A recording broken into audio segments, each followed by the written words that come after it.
পরবর্তী বক্তা রুমিন ফারহানা, ব্রাহ্মণবাড়িয়া 2। মাননীয় স্পিকার, আপনাকে ধন্যবাদ।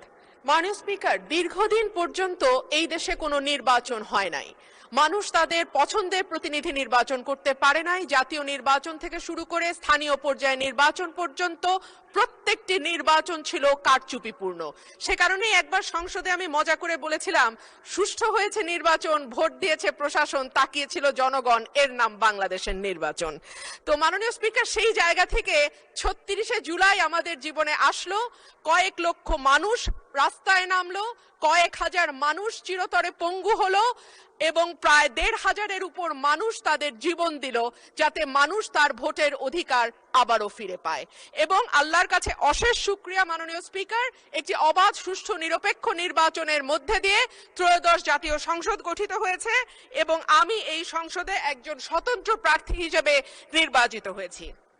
মাননীয় স্পিকার, সংবিধানের ৫৯ অনুচ্ছেদের দিকে আপনার দৃষ্টি আকর্ষণ করছি।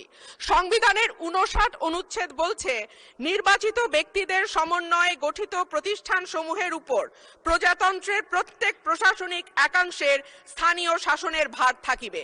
সোজা বাংলায় বলতে গেলে স্থানীয় সরকার পরিচালিত হবে নির্বাচিত প্রতিনিধিদের মাধ্যমে।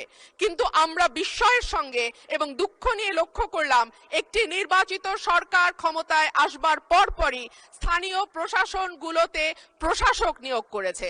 মাননীয় স্পিকার, যখন শেখ হাসিনা পালিয়ে গেল তখনকার পরিবর্তিত পরিস্থিতিতে অন্তর্বর্তীকালীন সরকার প্রশাসক নিয়োগ দিতে বাধ্য হয়েছিল, কারণ আমরা দেখেছি ইউনিয়ন পর্যায়ে, উপজেলা পর্যায়ে চেয়ারম্যান বা মেম্বার যারা ছিল তারাও পালিয়ে গেছে। কিন্তু এই অবস্থা তো মাননীয় স্পিকার এখন আর নেই। এখন তো একটা সুষ্ঠু নির্বাচন দেয়া যায়। সেই জায়গায় আমরা দেখলাম দলীয় নেতাকর্মীদের পুনর্বাসন প্রক্রিয়া শুরু হয়েছে। এই বিষয়ে আমি